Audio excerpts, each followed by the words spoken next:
gente, ya estamos preparados para la fogata de 2025, diciembre 30 de diciembre, casi las 6 de la tarde. Veamos, muéstranos ahí.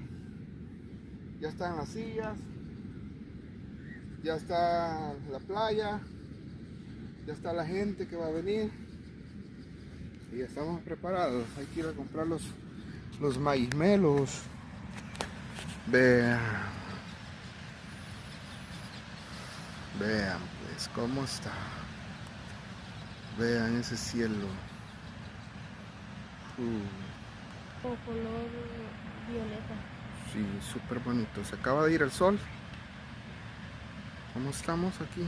Vean. Ya están los chicos.